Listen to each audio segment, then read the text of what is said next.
Hello, everyone. Welcome back to my Business by Design Summit. And today I have a very dear friend. In fact, I think of her as like my woo-woo sister from Australia. She's from New South Wales. Her name is Rhiannon Rees. She's a best-selling author, an elite performance coach, and she's got a amazing story of success all behind her and going forward as well. So welcome, Rhiannon. How are you today?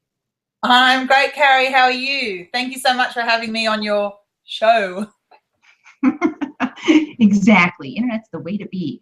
I love that we can connect technology-wise. You know, we're so far away. Here I am in the States and you're in Australia, but I feel like you're next door sometimes, you know, when we reach out through Facebook, which is so cool. So awesome. So it's connected. Yes. More importantly though, Rhiannon, tell us how you got into this evolution of you being an elite performance coach. A lot of times I think that our careers choose us. It's kind of the path, but tell us your story. Yeah, that's interesting. I guess I started out, I did a business degree at uni, and so, you know, heading down the track of business, and I never ever thought I'd have my own business or, you know, do anything remotely like what I do.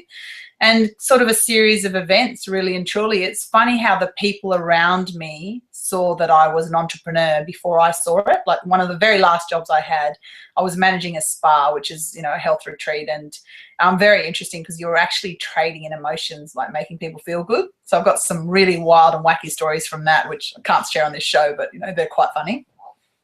Anyway, I was managing this spa, and I had a team of about 100 people in Canada, and the staff actually said to me, they said, oh, well, when you have your own spa, I'll come and work with you. And I'm like, I'm not having my own spa. And, you know, it's really weird because a year later I had my own spa, and about 35 of the team came over and they started working with me. And, you know, I just found it fascinating. It was very interesting business. I had that for 12 years.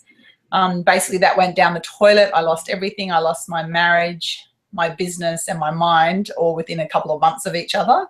But what I didn't realize was, I didn't realize that I'd actually lost my mind. I didn't realize that I was in shock because, you know, my husband came out and he ended up having a full sex change and became a woman, which is, you know, pretty, you know, unusual situation. And in some respects, that's also been an incredible gift because I changed and grew so much during that process. And what I didn't realize as an entrepreneur is that I had a poverty victim scarcity mindset. I didn't even know that existed. Like, I didn't know I had issues with money. So at the very end, when it was all going down, I was losing the business and my marriage and all of that, I just didn't care anymore. Like, I'm just like, you know, I had a fairy tale dream with my partner, and I thought, you know, we had a son and a beautiful marriage and beautiful business and all that. So when I lost my fairy tale, I thought, well, don't know how do I get it back? And so I didn't care anymore. So which I ended up living in a tent, going to the food bank for food. And it's interesting how the 3 years before that, I just prayed to God every day, can you change my life? Like, just change my life. And, you know, I couldn't believe, like, is he not listening, or does he not realize I'm living on beans and rice, or what's going on? And nothing was happening. And I was probably a little bit annoyed, but nothing was happening. But what I didn't realize was that it was going to be me to change my situation. So I got a call from my mum, and she wasn't, you know, very well. Moved back to Australia, borrowed points and money from friends, came back to Australia and looked after my mum. But see, when I think about that in terms of entrepreneurship, I am a daring soul. I am someone who's always wanted to experience everything in life. Like, I've traveled 50 countries on a shoestring on a $20 a day budget. I was never afraid to do anything. And, you know, sometimes I've landed on my head quite badly, but other times I haven't. And now that I'm older, I'm older than 21, now that I'm older, I'm more measured in my response. So if I get, you know, I get different offers and stuff all the time, I take my time and actually, like, I'll sit on it for a week or two and then decide, because usually if I do that bull at a gate thing, that's when I can land on my head more often. But being an entrepreneur has allowed me to be so much more creative, and also to help so many more people, because I'm not defined by the job that I do, and I'm not compressed by having a boss who tells me what I have to do. So the buck stops with me. I create the wealth, I create the opportunities, and I change their lives. So when I came back to Australia, you know, someone had told me a few years earlier that I might make a great business coach. I didn't even know, you know, I'm thinking, is that like basketball but with business? I mean, I have no idea. So I did a bit of research, and I thought, well, you know, I'll try it on. And when I found out how much money it was going to cost to be a coach,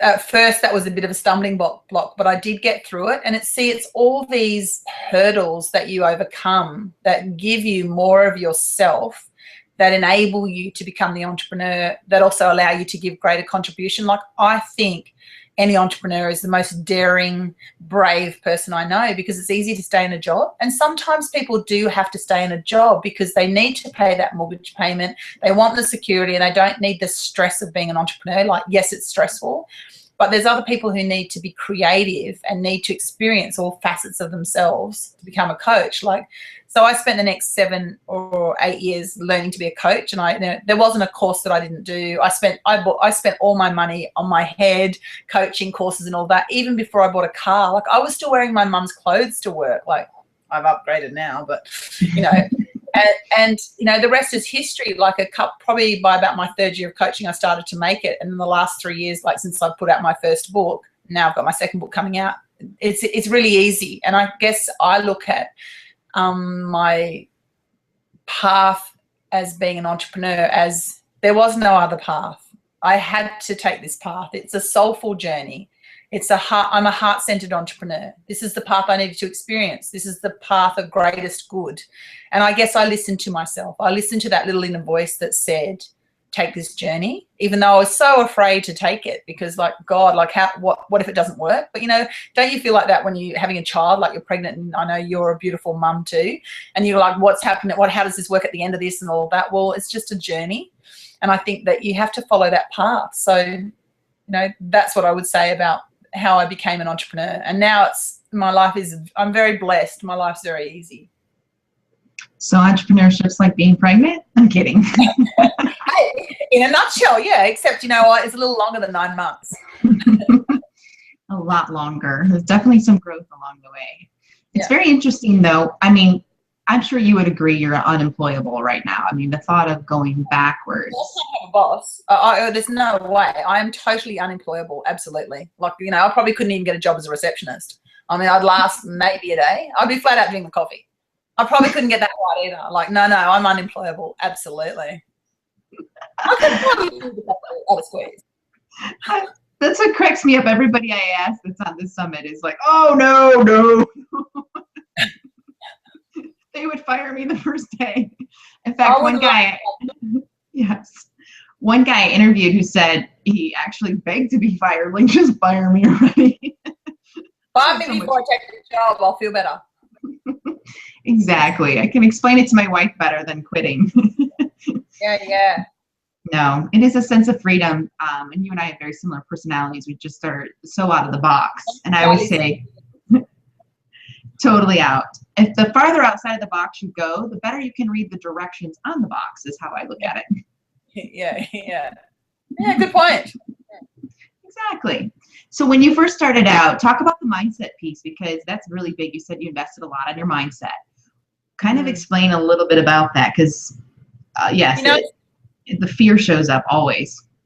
Yeah, absolutely. And it's interesting that you bring up the mindset, because, as you know, I was actually trained as an action coach first, which is great. Like, that's a great platform. And I, think that, for a lot of people starting out, that's a great platform. And then I think, you want to harness your strengths and your unique ability and create your own, business however you move forward from that point. So when I very first started out, I was strictly a business coach, and I was strictly sticking to the rules in terms of let's do P&Ls and let's do KPIs and all those sorts of things that, your average companies use to measure performance. And it was really interesting, because I'm actually a qualified homeopath and I'm trained in natural medicine, and I'm also trained in observation, is I started observing the way I was coaching. And this is quite interesting, because what I realized after a couple of years was it was the homeopath who was doing the coaching. So I actually got the guy who taught me homeopathy, I called him up one day and I said, could you observe some coaching for me? I said, I want you to observe traditional business coaches who don't have any mindset, observation, psychology skills up against someone like me who does. And at first he said, I don't know what you're talking about. And then when he started observing it, he said, oh, I get it now. And I think the thing is, what people don't realize is the power of the mindset, especially the subconscious mind, is so incredibly powerful that the results that you get if you actually have a mindset shift far exceed any result that you could ever get with a conscious shift. So if I increase a P&L by 10%, like say I decrease the expenses or I increase the sales by 10%, that's great, that's awesome, everyone will love that.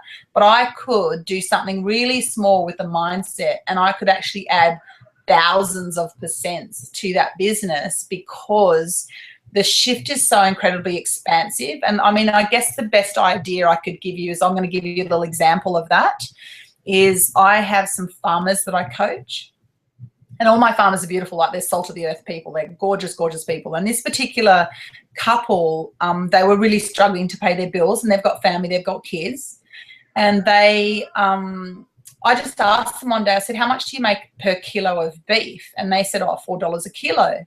And I said, oh, okay. I said, how much do you want to make a kilo? And you know, it's interesting, they didn't answer that question straight away. They didn't come back and go, oh, you know, whatever. You know, about a week later, they said, oh, it'd be great if we could make $4.40 a kilo. And I just went, oh my God, like, you've just given me a logical answer. You haven't actually thought about it. And I said to them, I said, I'm really sorry.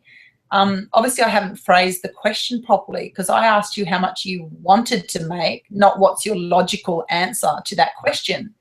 So then they thought about it again for another couple of weeks, and they come back and they go, well, it'd be great if we could make like $8 or $9 a kilo. Like, that was a big stretch for them. That you know, there's your mindset block right there. I'll give you the answer here. I'm at $4.40 would be great. There's your 10%. Like, that wasn't actually what you want to make. That's what mine says, well, the next step would be 10%. And that's what I'm saying with those whole KPIs, like, you're so restricted. So, you know, then I said to him, okay, how much do you want to make? He just says $10 a kilo. I'm like, okay, so now we're looking at, you know, 80, 90% increase. That's great. And I'm thinking more. I'm thinking, how much more can we do it? So eventually we agreed on $18 a kilo delivered direct to door, which is like, you know, more than a 400% increase in sales right there on that, you know, that issue. But then it was really interesting, because mindset, you know, wherever your beliefs and values are stuck, will show up in all of your life, including your business. So the thing that was really interesting then, he says, like, come take a walk with me. I'm like, okay. So we go out into the paddocks. I'm looking at cows. And he says to me, he goes, look, I've got a bit of an issue. And I said, what's the issue? And he goes, they're not going to sell. And I said, why not? And he goes, they don't look how they should look. And I said, head, tail, forelegs, cow. And he says, no, they shouldn't look like that. And I said, head, tail, forelegs, cow. Anyway, because he's actually he's a really good farmer. He's a holistic farmer. He likes to produce really good produce. He's, you know, a bit of a perfectionist as a farmer. He said, if I sell that cow, it's not going to taste great. So his mindset block was, I can't sell that cow because it's not going to taste great. So he was stuck there. I can't sell it, can't sell it, can't sell it. So I said to him, you know what we'll do? I don't want you to lie about what, you know, about your produce at all. Let's not focus on taste. Let's just focus on time of delivery. Let's only tell our customers what time they'll get their packages. That's it. And anyway, he still couldn't sell them. So I ended up selling a couple for him in the beginning to some of my clients, mindset block. And, you know, that's how it started. Now they have hundreds of clients. But the funny thing was, we just told them you'll get your package at 10 o'clock. And do you know when they all received their beef? Do you know what they said, Carrie? Oh, it sounds wonderful. I don't know. I've never ordered my beef that way. Yeah, they said it tastes amazing. So see, his block about the beef wasn't even real. So for me, I've always worked really hard on myself in terms of mindset and in terms of professional help. And I believe that the more you master yourself, the more you master your life. And you just need, you know, personal development, personal growth needs to be ongoing, because as you all, you know, we all know, you know, your self-worth dictates your net worth. So for me, I lived a life where I lived in pain and sadness for a lot of my life. Even though I'm a very optimistic person, I didn't realize how big the challenges were that I was dealing with. So even the story I told you about the tent, that's one of many. I've had lots, and, you know, maybe I'm one of those precocious souls who needs to experience a lot. So now if someone said to me, look, I could make you 0.00005% happier, I'd be like, show me. Whereas other people go, oh, it's too small. And I'm like, you know what? It's all these tiny, weeny improvements that actually in the end give you something amazing. So I've always looked at mindset and behavior it's fascinated me, so I've pursued that. But now I use it as, it's like a secret weapon. I use it in my business, and people don't believe the results I get. So if I bring on new clients and I tell them the results I get, they go, oh, that can't be true. There's no way you can get like thousands of % increase in business. I'm going, just call my client, just call and ask. And that's the thing, is I'm using a different skill set, and because it's intangible, and no, it doesn't come with a P&L, and there's no KPIs, and we're not measuring 10%. It's quite different. But I think nothing is more powerful than having shifts in consciousness, especially in your subconscious mind. And there's two particular theories I'd like to just mention really quickly. And they're in my second book. But the first one is, the Germans actually did the study on the conscious mind versus the subconscious mind. And they were able to put someone in front of a computer screen and track their conscious ability to think versus their subconscious ability to think. And what they did was they just asked them a series of really simple questions. Am I talking to Carrie right now? Is today Tuesday? Are you having a good time? So the questions are answered yes, no, yes, no.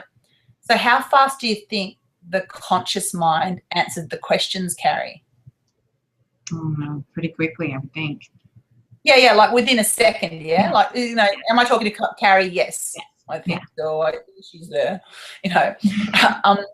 And then the subconscious mind, how fast do you think that answers the question? Probably the form of thought. I don't know. Probably what?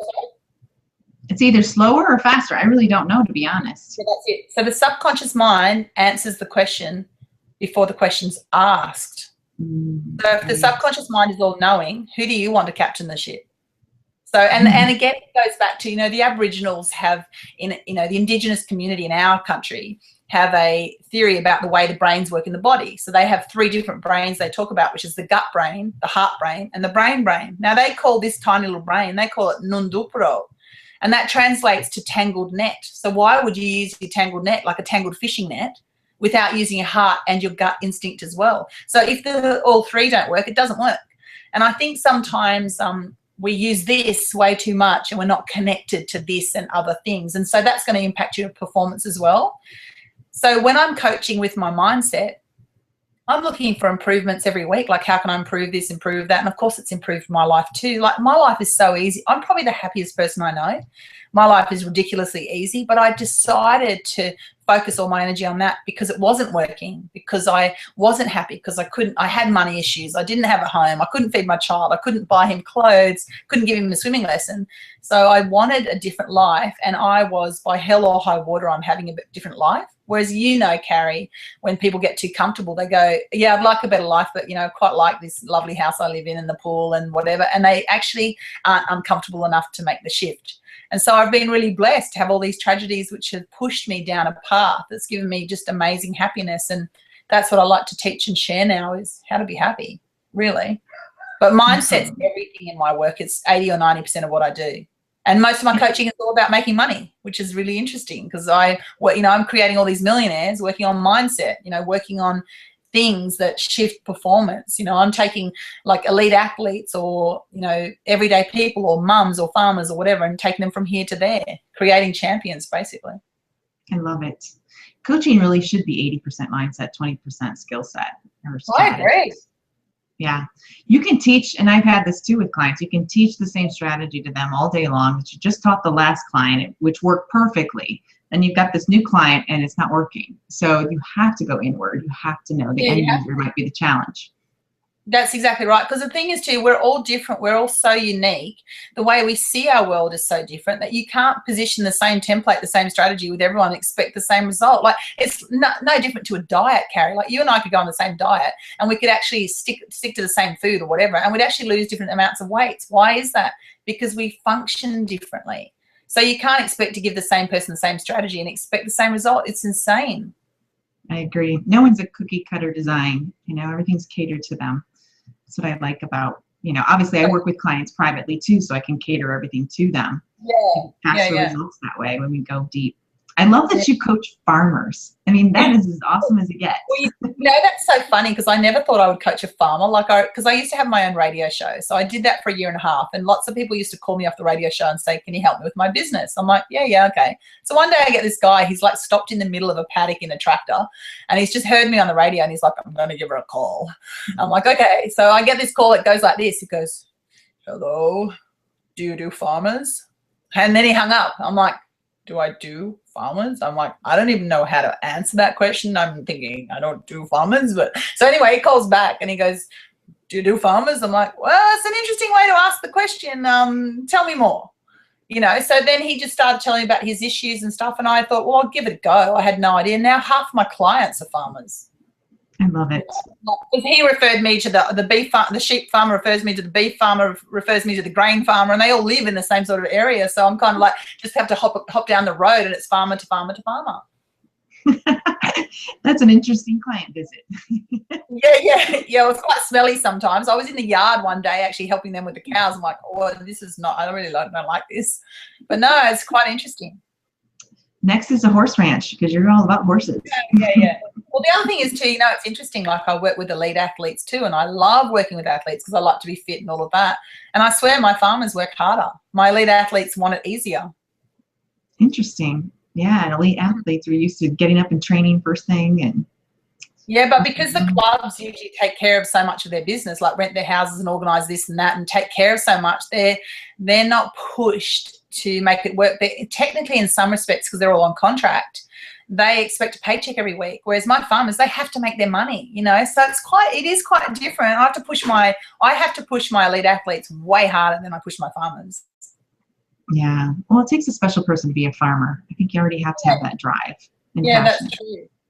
Totally different mindset. Yeah. That's beautiful. I have farming in my family. I have a couple farmers for relatives. My mom grew up on a farm, so I just keep thinking of that in my head as you describe your story.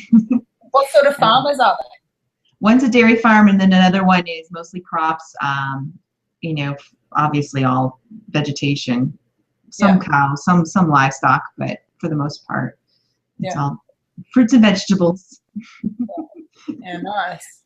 It's very interesting. When Shyla, my daughter, first visited the dairy farm, all she kept saying over and over, she's probably 5 or 6, was, I have cows in my family. I never knew I had cows in my family. That's gorgeous. Yes, kids are so cute. Yeah, aren't they? Yes, that's a beautiful thing. And you love the nature. You're a nature girl like me too. So I live quite close to a big national park, so you know, it's just, I love it. I because my work's so busy, I like the downtime of having a sanctuary to return to. And you know, sometimes my clients come out here, they go, oh my God, it is remote where you live. And I'm like, yeah. And they say they couldn't live here, but I couldn't live anywhere else. You know? Yeah. Well, you're an empath like myself, I believe, and we just need to shut down sometimes and get away from all the noise. That's it. Clear our own energy and rejuvenate. Yes, by all means. So you got farmers and you've got elite athletes. I mean, talk about opposite spectrums. Who else do you coach? What other kind of clients do you have? Like mums starting businesses, you know, SMEs. I've had printers and personal trainers, and I've just actually picked up 4 different types of marketers. I've got a CEO who's like been on the board of like every Australian government organisation. So, you know, it really depends. Again, I choose my clients based on mindset. Like I will spend a day with them and figure out if I can coach them, if I'm the right coach, if they're coachable and all that. But I really want to like my clients, and I want to see that their overall goal is contribution, and then that's a fit. So yeah, it could be anyone. Like obviously with the farmers, that was so out of left field. Ha ha. I didn't think that was going to be possible. But so I can. But my favourites are the farmers, and I love the athletes. I know I saw you traveling. I don't know if it was Canada or somewhere. You're all over the place. Any future stuff coming up with you doing more traveling? Fun travel? Well, I've got my second book coming out, so there'll be a national book launch in Australia. And then, we're just working on taking that overseas as well. So that will probably be at the end of 2016, because I've got, group coaching happening in Australia. And then I've got, a range of CD products and, basically because I can only coach so few private clients. That the only way for me to reach more people is by doing, bigger events. And again, they have to be, under a certain time frame again. So. When you say that, how many clients do you take on at one time, private clients? My favorite number is about 12. Like I know a lot of coaches take on a lot more, but because I work so closely with my clients and they've got access to me 9 to 5, Monday to Friday, so I actually probably do a bit more work than, your classic coaching. And also too, I go and I spend time with them because the time helps me figure out their mindset and then helps me, coach them faster. So I have had 15. I don't like that number. It's too much for me, because I like to go to my son's school events. I like to go to his athletics and go to his swimming. And, I was the school netball coach. So I like to do those things. And to me, you can't buy that time from me. So, you've got a child, you've got children once in your life, and, I'm already not cool. So you wait till he grows up, like he's 11 now.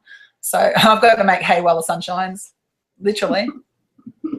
So yeah, I handle privates, and then, I can do group events, bigger numbers, of course, but it's a different type of coaching. Absolutely. Well, I'm so much like you when it comes to coaching too. I really want to read their energy. I want to feel them through stuff. Yeah. We're so right brain coaches. Yeah, that's it.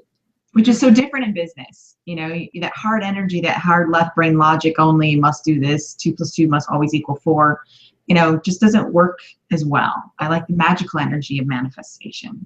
Yeah, it is interesting, because I in the past I saw that business coaching was much more male dominated, and there was only a handful of female coaches. And, it was kind of almost frowned upon to do the type of coaching that I was doing. And, like I was called basically the freaky coach, because people go, I know that you can do it. I know you get those results, but I have no idea how. And it's like, I don't allow my clients to use the word how when I'm coaching, because really you've got like 5,000 how options. It's like, okay, that how didn't work. That how didn't work. So it's one of these hows works. We don't know which how, because that's always the question they ask. Like, we'll roll out a plan. They go, well, how are we going to do this? I'm like, I don't know. Let's just try 10 different ways. And, we will find the way to do it, because the steps will be up here. But see, most people like security and guarantees. So unless they know the how up front, they don't want to try it. Whereas life's not like that. Like, so many times, before you have a child, you don't know what the how is. Before you have a boyfriend, you don't know what the how is. Before you drive a car, you don't know what the how is. So why do we continuously use this word how, which is just so defunct? Like, just figure out 10 options and go down the path of those options. One of those is going to work. But and the other thing is too, most people they'll try one option and go, it didn't work for me. I'm like, oh my God, are you that limited? Really? There's 1,000 ways to do something. I know, that's so frustrating too, when we hit that wall and I think, that's it, doesn't work. Yeah. This is not going to happen for me. I'm doomed. Yeah, I'm like, wow, that was fast.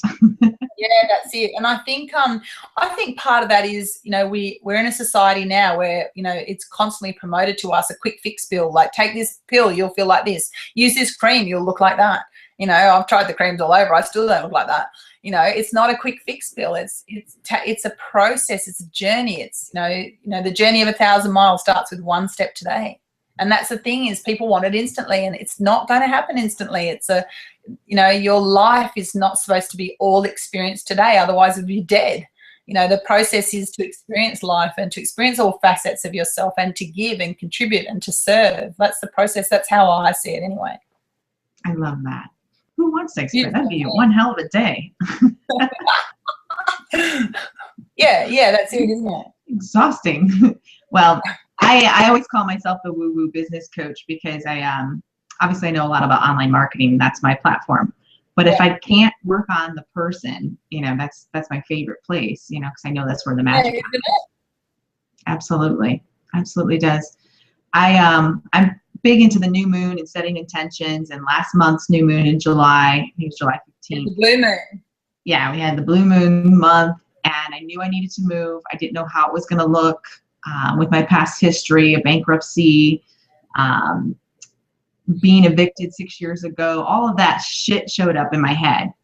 And I'm like, you know what? I went up on the mountain, did my new moon intention. God, I want to have a house that my daughter will love when she comes home from her summer vacation, that I will be proud to show her. I don't know how it's going to look, but that's not my job.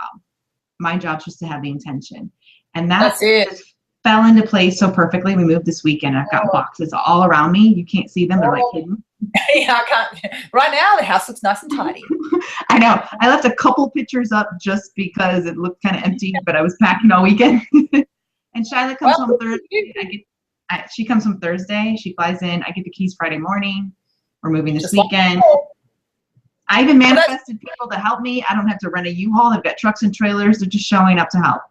But that's a really important point that you just said, is it's in that moment that you set the intention. If you're have the conviction and the congruency inside, of course it will manifest. Like I remember when I was coaching, the football teams, and I was coaching with a bunch of other Olympians, and I was the only non-Olympian. So everyone's like, well, what can you teach me? I'm like, just give me 5 minutes. But the fascinating part was at the very end when they won the grand final, which is probably equivalent to your Super Bowl, that bowl thing that you guys play, whatever.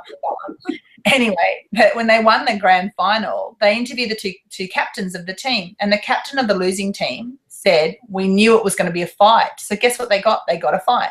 Whereas the captain that we'd been coaching, he said, we went in it to win it, and we'd been coaching him and they won it. And I mean, that is like, people think it's hard or it's complicated. It's so easy. It's ridiculous. Like, you set that intention, you believe it, it's 150% congruent, then you'll create it. But most people like drama. They like to go, oh, woe is me, I had this situation, it didn't work, because that's how they relate to other people. Like, it's okay. You're not going to be boring. You can ask other people questions.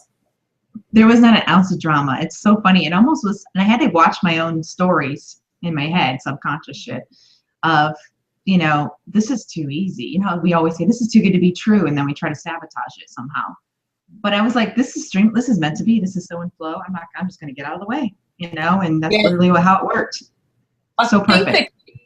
The key is to watch how you behave when you're in a drama situation. Like, I pretty much don't have drama in my life anymore. It's like about that big. But I had a situation recently where it kind of blew up for about two days, and it was sort of going back and forth with, this particular person. And I just remember waking up and going, wait a second, I don't do drama. And so then I went, no, this is it. I'm not doing drama. And it disappeared. But do you know what my first thought was after that? Was, oh my God, it's finished. I'm like, whoa, go watch a thrilling movie. If that's it and you're now feeling sad because that drama's gone, go watch Mission Impossible or something. Like, get your drama elsewhere. But I did notice that, and I thought, oh, it's over. And that's what we do. We all buy into this drama stuff. Like, it's just weird. There's a part of us that I think our DNA actually gets addicted to it in your cells. I think it could also be historically, we started out as cavemen and women, so we had fight or flight. Like, if you don't run fast enough, you're going to be eaten by the saber-toothed tiger or the, just the tiger or whatever. So we had fight and flight in our DNA. Now we don't have it so much, so we create it. Yeah, it has to be hard. We want the struggle, so it feels like we earned it. Yeah, I know, it's kind of true. Yeah. Mm-hmm.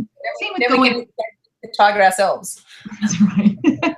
I'm sure you've had this happen too, and I did, especially, like the first invoice that got paid from a client, I felt like I almost rejected it, or I thought, oh my God, she paid it, and she paid me for that exact amount that I've always wanted. I can't believe this is happening. This is too good to be true. I almost went back and went, you can only pay me half. I went right back down to, a limiting belief and sabotaging my upper level, because it's so much fun to do what we do. It's so in flow and so natural that it feels like it's not hard enough to charge what I do. I'm sure you had this come up to you. It's funny you say that, because when I had that spa, like, basically I made $500 a month every month for 12 years, and you can't really live on that. Like, it's very hard to live on $500 a month.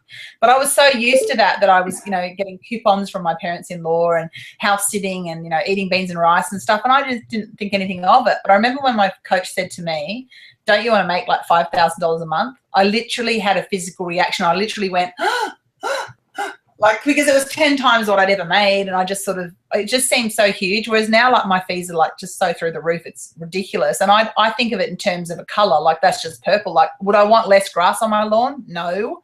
Are there billions of blades of grass on my lawn? Yes. Do I like it green? Yes. And the funny thing was, I remember the very first client that prepaid me for months in advance was just a huge sum of money. And I was so used to making $500 a month that it was around Christmas that I got paid, and I had this big chunk of money in the bank account that when we went grocery shopping for Christmas Day, I was used to spending $100, $150 for groceries for Christmas Day. That was it, and that would have been money I would have had to put aside very carefully to So this grocery shop was like $300 or $400 for Christmas Day, and I couldn't put the trolley through the till. I kept going to the cash register going, oh, and I'm like, but then the other part of me is going, the money's in the bank. I'm like, oh, because it's the Pavlov's dog thing. I was so habituated to not having money that even though I knew I had money, I didn't actually believe it. So I must have, backed up that trolley about 5 or 6 times before I actually put it through. And I went, oh my God, I just spent $300 or $400 on groceries. Oh my God, I just spent $300 or $400 in groceries. And I think that particular time I probably spent the money that I got in less than a month, but I sort of never did it again because I wasn't used to having any additional income. Yeah, I really noticed that. I couldn't handle it. I still was in poverty mindset, even though I had the money in the bank. I still thought I was poor. I know. I always say you can't out-earn a bad money belief. You know, you really got to work on that. Peel the layers, yeah, you do. Plant new seeds. Whereas now I have a $1 billion mindset. And the funny thing is it's happening because I'm actually, you know why? I'm not surrounded by millionaires. I'm actually surrounded by billionaires by default through my clients and stuff. And I'm like, I chose a $1 billion mindset because I thought it'd be more fun. Like, you know, I don't think, but other people go, whoa, that's so much money. I'm like, blades of grass, color purple. Like, you know, it would take me a long time to count the grass on my lawn, but I'm sure it would come to $1 billion. I mean, I live on acreage, but, you know. I love that. I'm going to start using it, the color purple mindset. Yeah, it's just because it's just a mindset. And the funny thing is, where's my diary? It's not here. But I actually bought a purple diary and, oh, it's under here. Hang on, I've got to lift you up a second. So I've always said, I hope you don't get any seats. Don't let me fall. I'll let you fall. The funny thing was, see, I love these handmade diaries that this lady makes, and she makes them out of silk, and they're beautiful. Look, so all of them are like this. They're gorgeous, gorgeous handmade diaries, and they've always been like blue or orange or whatever. And I'd always been saying that $1 billion is purple. And then this year's diary is purple. And the funny thing is, I didn't register that it was purple until about 4 months after I got it. And I went, oh my God, I'm on the $1 billion plan because the diary's purple. Like, I got the diary before I registered that I'd said purple is the $1 billion color, which is just fascinating for me. I'll raise you again. Going up, first class. Here we go. Woo. Was it good for you? Well, we described since she's down under that they're upside down. So I was going to do the interview upside down. Blood's rushing to my head as we speak, so you know. I love my Australian peeps. They're the best. I will get down there one of these days. I will. Come and stay on the farm with me with my peacock and my roosters. Of course, that would be the best spot ever. The chickens have been eaten, but doesn't matter. We'll fix that. not by us, by birds of prey and by wild dogs. Oh, okay. Fair enough. I remember when you had your ducks and you would post stories on social media about your ducks. It was so cute. Daisy, Doris, Daphne, and Delilah all got eaten. Not by us. No. Aw, you're not supposed to tell me the sad story. Yeah. They're in duck heaven. Supposed to be uplifting. Yes, they're in duck heaven. So tell us about your books. You've got your second one. Is it printed yet? I can't remember. Yeah, so this is the first one. So that came out 4 years ago. Climbing Mount Everest in Sandals. Yeah, which I don't recommend. I think you need at least a pair of hiking boots. So basically the story is, you know, all the things that happened to me in my life and how under-resourced I was. Like, you can't hike Everest in sandals or thongs. Like, you're not going to make it. I didn't realize I was under-resourced, but I learned so much. And my new book's called Life is a Choice, and the choice is yours. And so the first book was just a story you can get that I wrote. My story, but you can get over anything. Whereas I never intended to write the second book. It's just that people said to me, well, how did you change your life? And I'm like, it's in the book. And they're like, no, it's not. I'm like, yes, it is. But so many people said it wasn't that I went, oh my God, do I have to write another one? You know, with all the help. So I just thought, who has helped me change my life? And I went out to them and I said, would you write a chapter in my book? So there's 10 experts. One of them was the Life Guru on the Discovery Show. Another one's Jeremy Donovan, who's open for the Queen and open for the Apple Conference. Like, some of them have done some really great work. And I really trust their expertise. And I love the fact that I can't give everyone everything. I've got some answers, but I don't have all the answers. So I'm glad that I've got more answers by inviting them to do a chapter. And yeah, very excited about this book. But yeah, that's enough books now. She's done. After her book tour, she's all done. Fabulous. Yeah. So tell the audience how they can connect with you, Rhiannon. If they have questions, advice, anything how can they find you? Yeah, so on Facebook is always great. Rhiannon Rees on Facebook. Obviously, my website's just being rebuilt again for the 5th time. So that's rhiannonr.com. And we will be doing posting about the events, the book launches and group coaching events in the next few months. So love to have you along. And there are a couple of gifts and things like that that are coming up as well. So, yeah. Perfect. And I really want to say thanks so much for having me on your show today too, Carrie, because I think, you know, we're quite similar in how we see life and, you know, how we coach and stuff like that. So, you know, you're someone who's quite dear to me. Oh, you have no idea how dear you are to me. It's like that sister that's just in another country. That's all. Oh, that's lovely. It's only because I'm upside down. That's right. But the book is available to purchase yet or no? It will be in the next 4 weeks, yes, through the website. Perfect. Yes. Perfect timing. Yes. Just as this is launching. Yeah. Awesome timing. Good job. Well, any final thoughts to someone that's just looking into entrepreneurship for the first time, or someone that's struggling and thinking, maybe I should go back and get a job? Any final thoughts for our audience today? I think that my final thoughts would be the most important thing is whether you're taking the job or looking into being an entrepreneur, be true to yourself first. Like, don't be swayed by whatever anyone else tells you. Like, you already have the answers. Like, spend some time with yourself and look into your own heart and ask yourself what's true and what's real and what would make you happy. And then the other thing I would say is a lot of people are afraid it won't work, they won't make the money, what if? Well, what if you don't?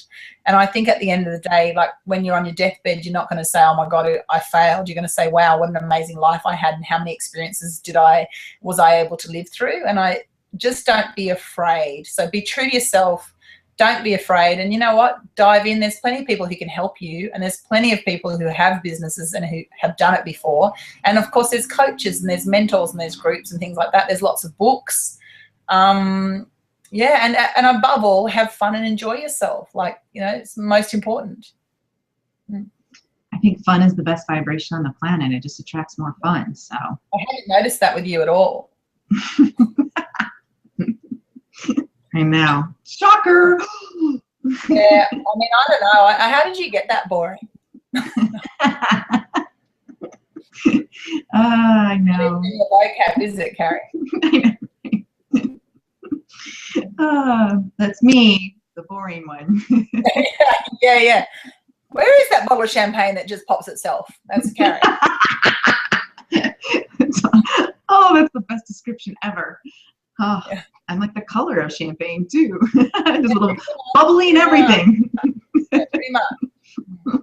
I love it. Well, thank you so much, Rhiannon, for your time today. Much love to you and best wishes with the second book coming out. And guys, go grab it. I will have all the links to find Rhiannon in the body of this YouTube video as well as on the landing page. So you guys are good to go. So big hugs. Mwah. Bye, everyone. Love you.